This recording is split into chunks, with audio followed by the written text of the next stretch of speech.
Welcome to Now Let's Talk, the podcast with Vanessa Corwin and Kathleen Kahn, where we speak with our guests about the joys and challenges of life in today's world. Hello, I'm Vanessa Corwin.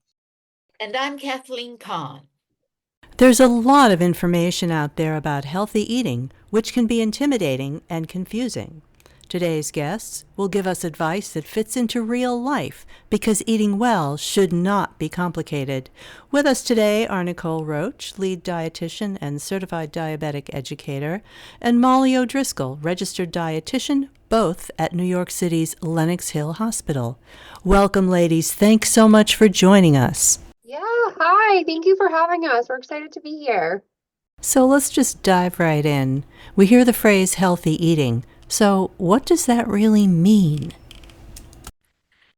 I feel like it's kind of hard to say what exactly a healthy diet is because I think that means something different to everybody. And I think that there's not just one quote unquote healthy diet that fits all, right? It depends on your medical histories. Different disease states will require different things, and different things will be healthy for someone with diabetes compared to someone on dialysis. And we also want to keep in mind people's culture and their background and their preferences. So I feel like there's a lot of things that encompass that healthy diet that we're aiming for. And it's not just, again, that one size fits all.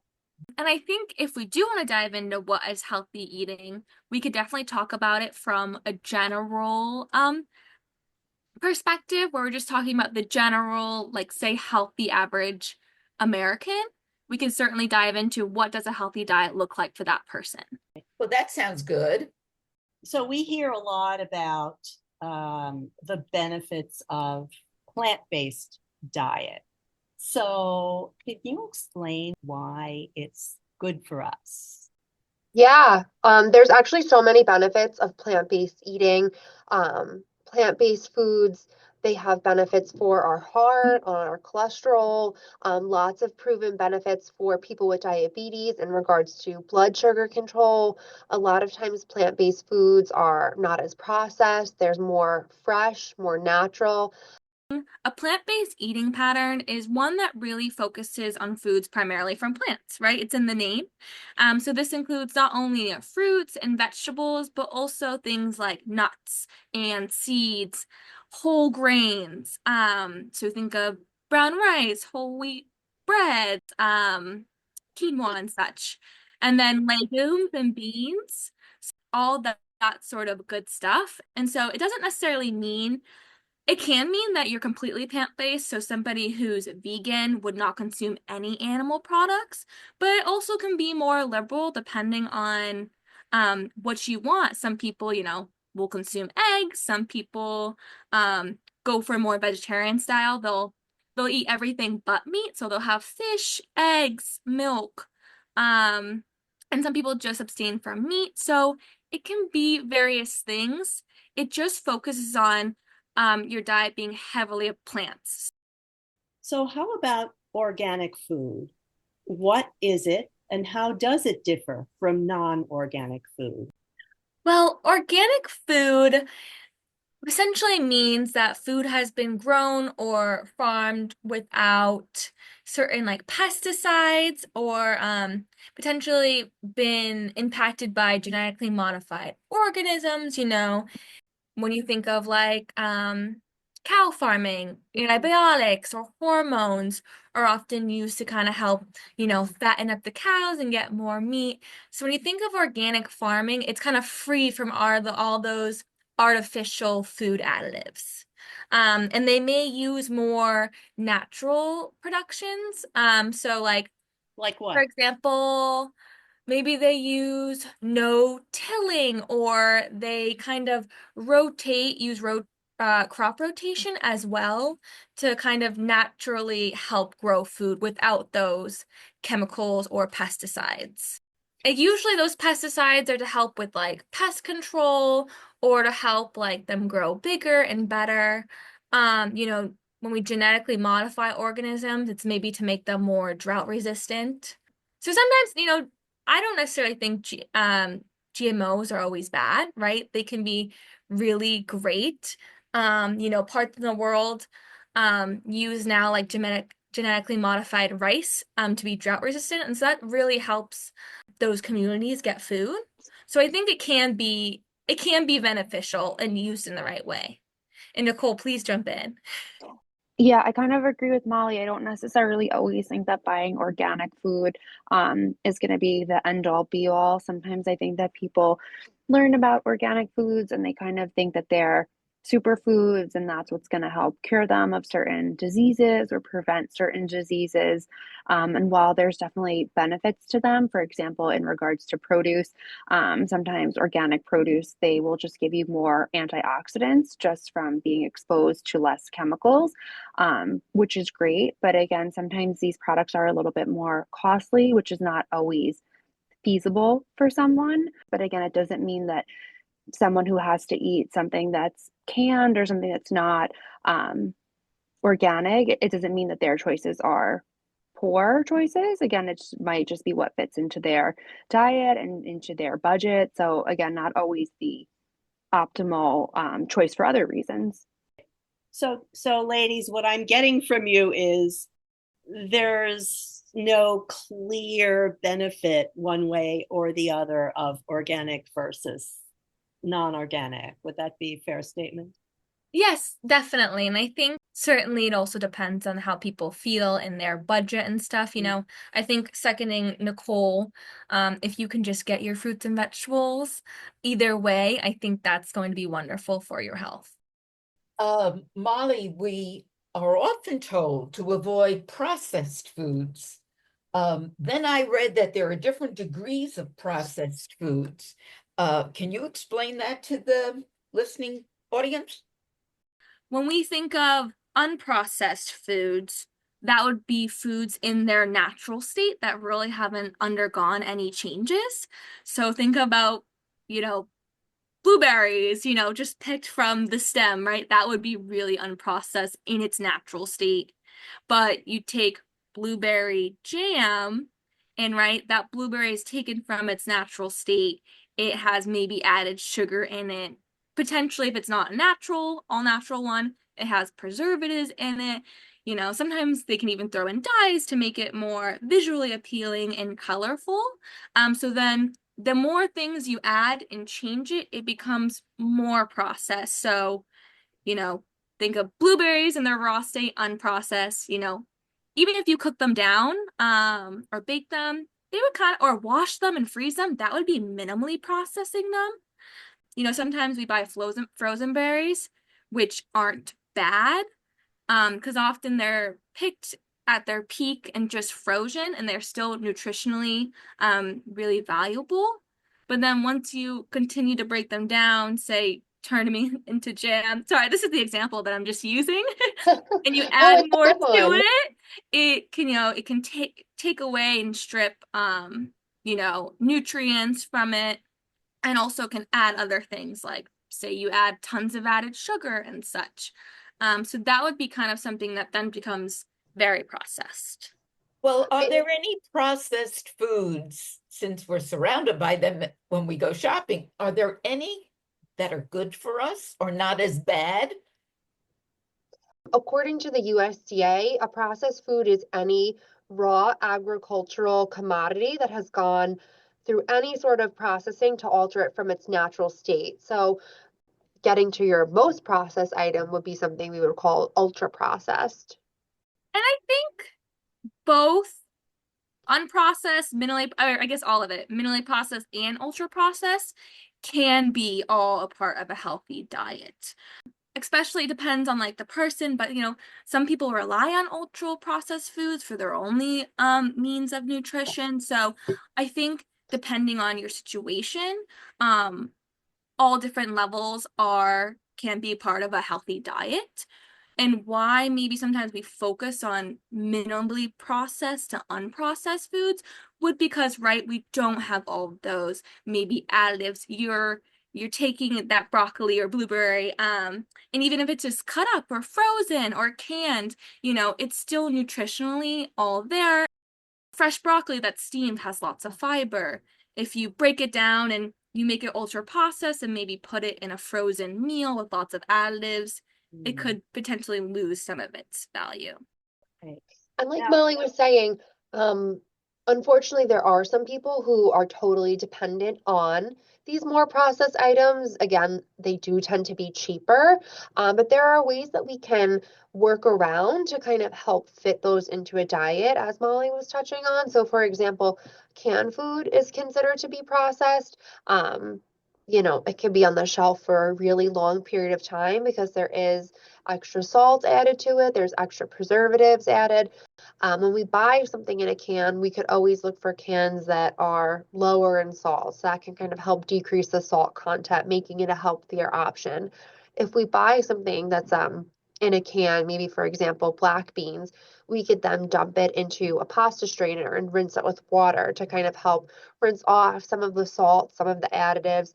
You can't get rid of all of it. It'll depend on specifically what you're rinsing and how porous that item is. But I think I read with like black beans, you could get rid of almost like 30 to 40% of the extra salt in it, which is a good amount. When we go shopping in the supermarket, obviously we should be label readers. We should look at the ingredients and everything. So what should we look out for that's good, and what should we watch out for that's bad? Yeah, there's a lot on the label for sure.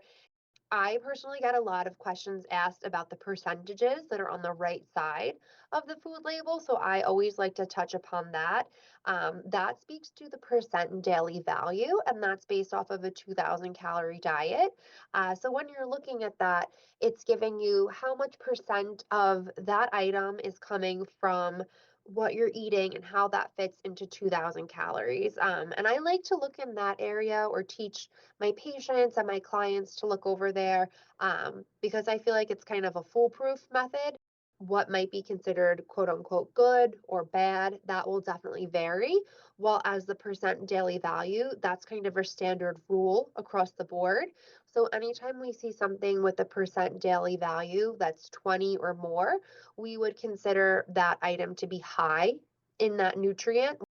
And then anything with a percent daily value of 5 or less is considered low. And then you can use those numbers to figure out what is important to you. So for example, maybe you're looking for an item that's low in salt. That item should have 5% or less. Whereas fiber would be something we would want to have a higher percent daily value. We want to make sure we're getting in enough fiber. So if we saw bread that said the percent daily value was 20% or more, we could be confident that that's a good choice to make.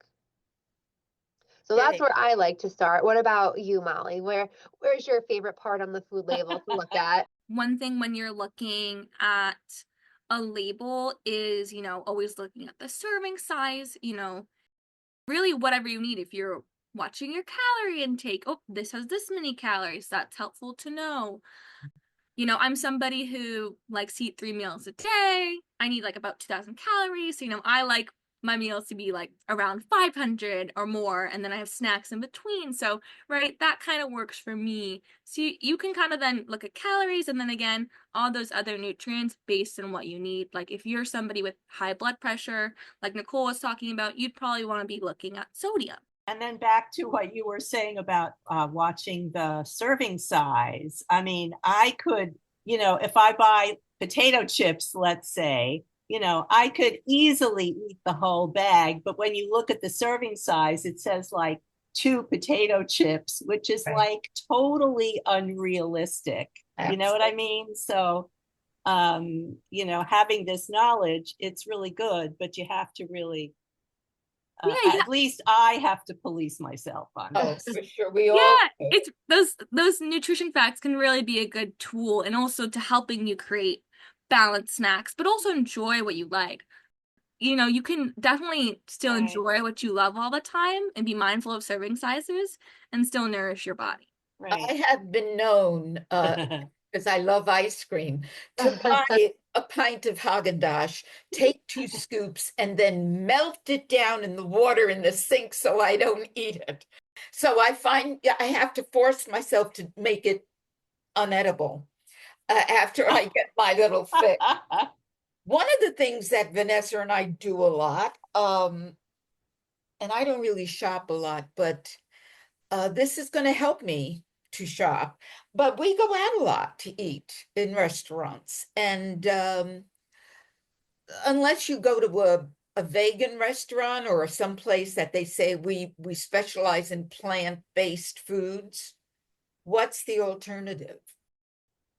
Yeah, I feel like there's so many ways to kind of tackle dining out and trying to dine out in a healthy way. Just being vocal and making swaps. A lot of restaurants are pretty agreeable to work with you, but you have to kind of make that first move. The menu might not say, if there's a burger on the menu and it's a beef burger, that you're able to swap it out for a turkey burger or like a chicken burger, or if the sandwich that you're looking at is a fried chicken sandwich, it might not clearly state that you can change that to grilled chicken. But lots of places, if you kind of take that step to ask them, they're more than willing to swap things out. So trying to make swaps where you can grilled, steamed, baked, boiled, usually can feel confident that that's going to be a more healthy choice than something that says, I don't know, like creamy, crispy, cheesy, fried, battered, right? The good stuff. Yummy. Yeah.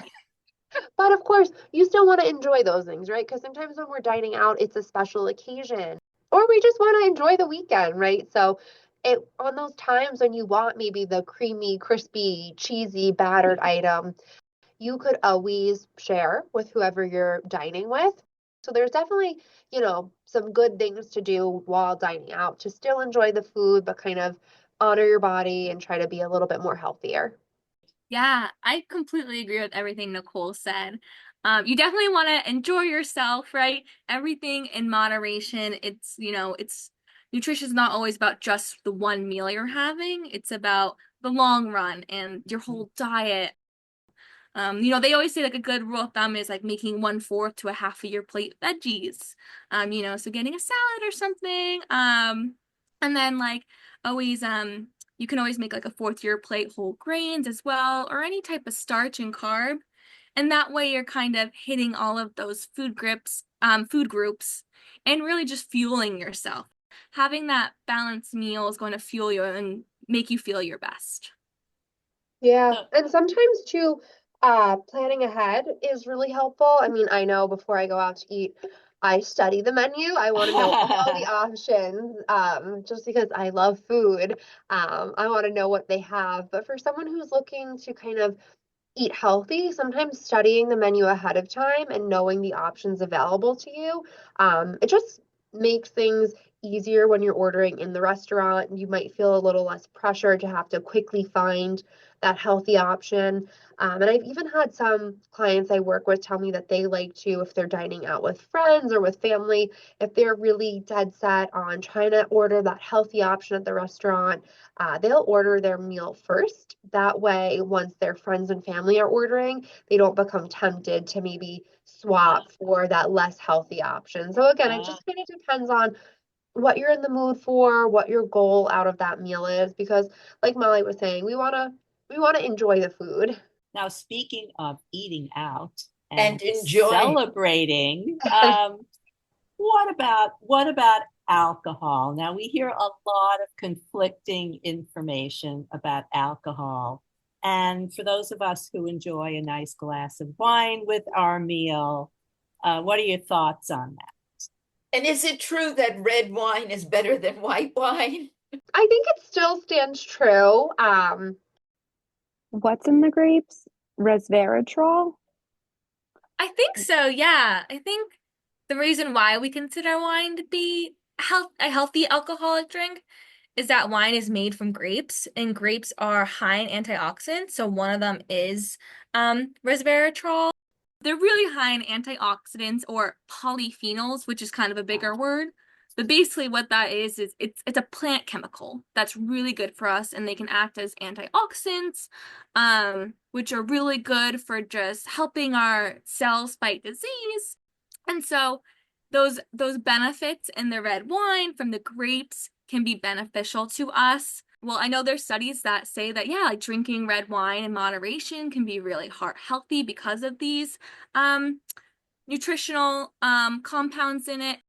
And definitely, and Nicole, please jump in. I know it goes back and forth like Yeah. moderation could be like, one drink a day, I believe is in moderation. It's for women, it's technically one drink a day can fit into a healthy diet, and then for men, they say that two drinks per day can fit into a healthy diet and would be considered, moderation. And that 1 to 2 drinks per day, that will depend on the type of alcohol. So if we're talking about beer, the serving size is 12 ounces.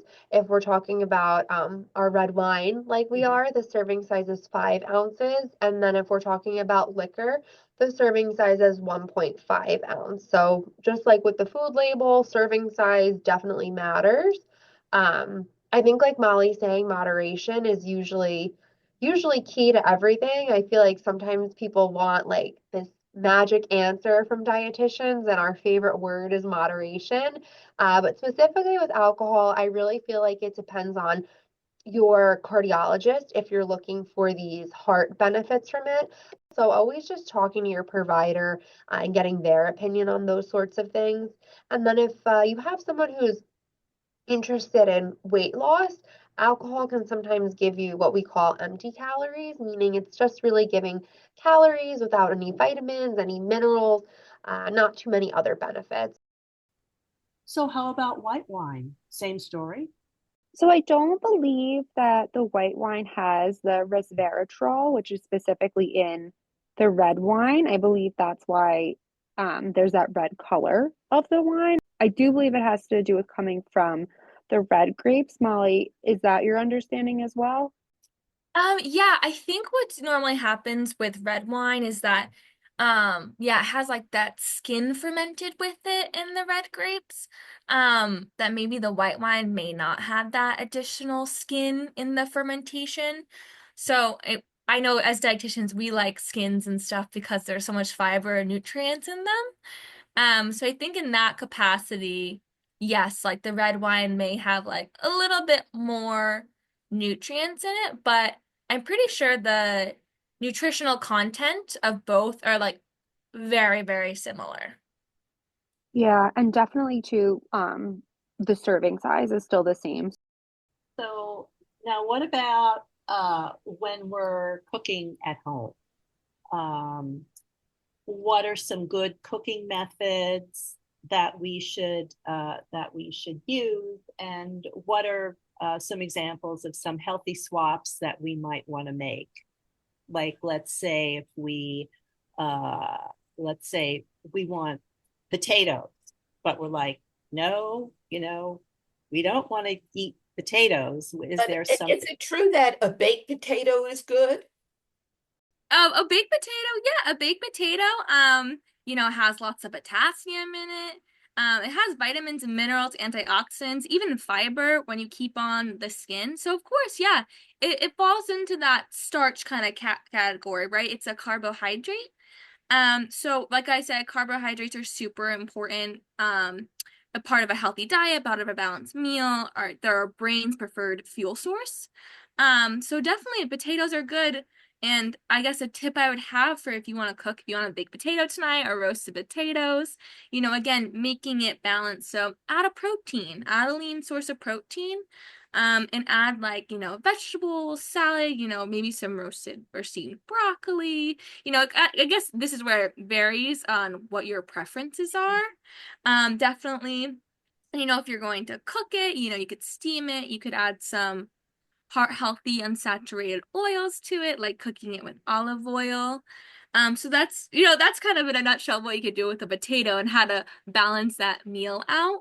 A good tip is always to meal plan. Again, takes out the stress and the confusion at the grocery store when you have a game plan going in. Yeah, and I think too when you're planning and like you're thinking about what do I want to eat Monday to Friday, whatever the case is.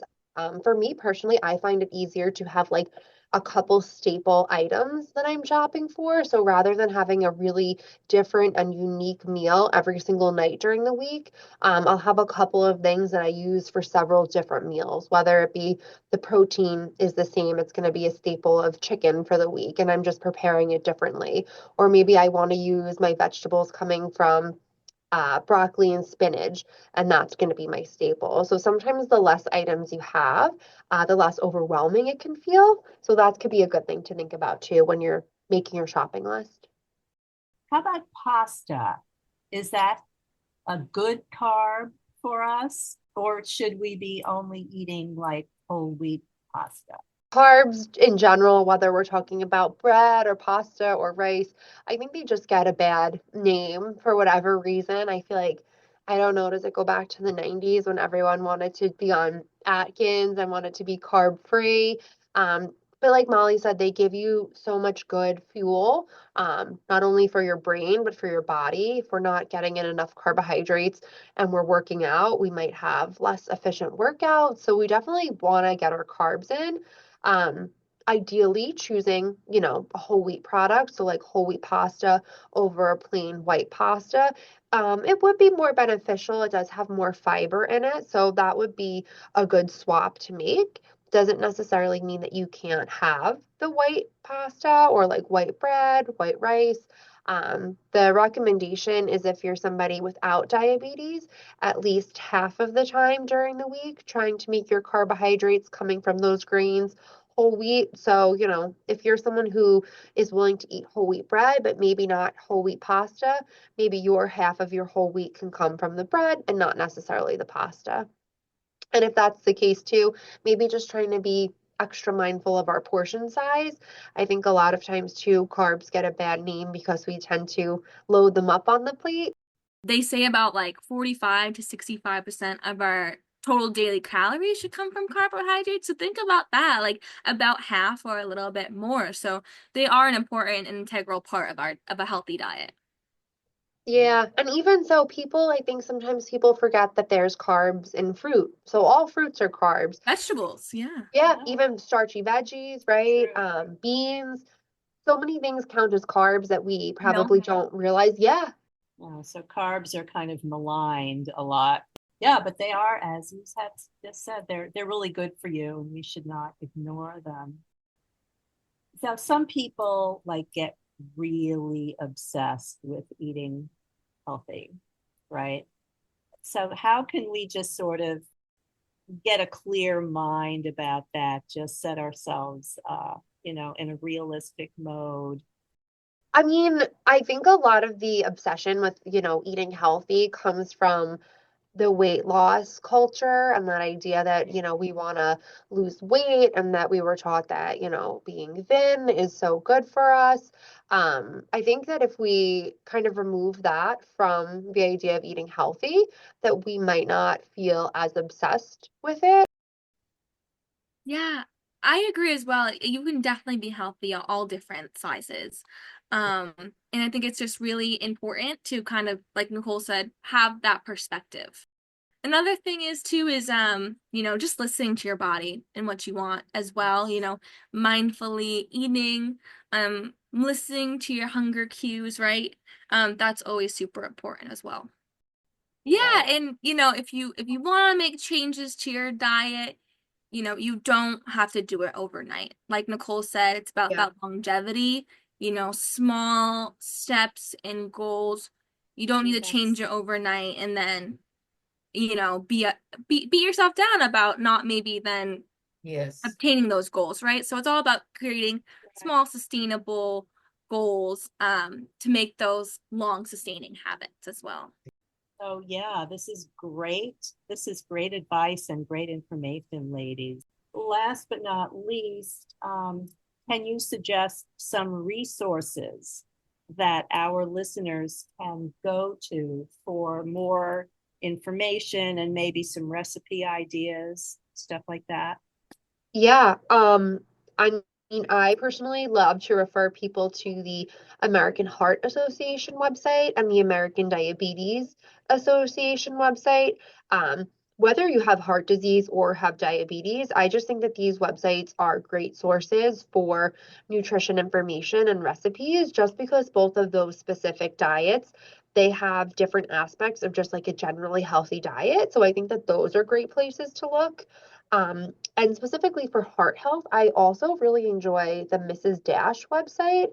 So Mrs. Dash is a salt-free seasoning. We use it here in the hospital in lieu of giving salt to our patients. So I just always thought, oh, it was a seasoning. But when I explored and I went on the website, I found that they actually have different recipes available that they pair with the seasonings that they sell. So I thought that that was nice. It's kind of like showing that if you use this seasoning, we recommend it with chicken or fish. So I really like those three sources. What about you, Molly? Do you have any other go-tos? Yeah, I agree. I think those are wonderful. Those are on my list as well. I think they have really easily digestible articles for people to read. If you don't have um lots of prior nutrition education. I think it's very easy to understand. I also like eatright.org. So that is by the Academy of Nutrition and Dietetics, where we get our credentials from. So I think they're also a great resource. They take you through all the food groups and have recipes and blogs on their website. My Plate is by the USDA. That's always a great one too. When you're My trying to plate's think of a great. yeah, I think My Plate is we talk about it all the time. I think that's a really good representation of how to create balanced diets. And then I also like the Harvard, the nutrition source. They have their own My Plate, which is like the healthy eating plate. And I also think they have lots of great articles about different nutrition topics that are really helpful. Molly, did you know that MyPlate, when we were talking about myplate.gov, they actually have an app that you can download for your phone from the App Store? Oh, I did not know that. It's so fun. It's called Start Simple with MyPlate. And when you download it, it's not necessarily as much about like portion sizes and what you would find on the website. It's more about setting simple goals for yourself. So I really like that one too. You should check it out. That's cool. I'll have to look at that. Yes, that's another Yeah. great source. Yeah. And I think just to add in, those are all great sources. Like tips too is when you are on the internet searching for nutrition Oh, yeah. information, just making sure you are reading from credible sources. Something like 100%. the USDA is great. All those organizations we talked about are all highly accredited organizations that publish research. I agree. And just like Molly was saying, to be mindful, lots of other websites out there can be such great tools. Usually anything that ends in .gov, .edu, .org, when you see that, we can be very confident that this is a safe, trusted source. Yes. Great. Yes. Yes, that's great advice because as we all know, there's a lot of misinformation out there on the web, and so it's good to really go to those trusted sources. Well, you guys have certainly given us some wonderful information. Yes. Of course. Thank you so much. Thanks for joining us. We'd love to hear from you, so please visit our website at nowletstalkthepodcast.com and send us your comments and questions. We'll see you next time.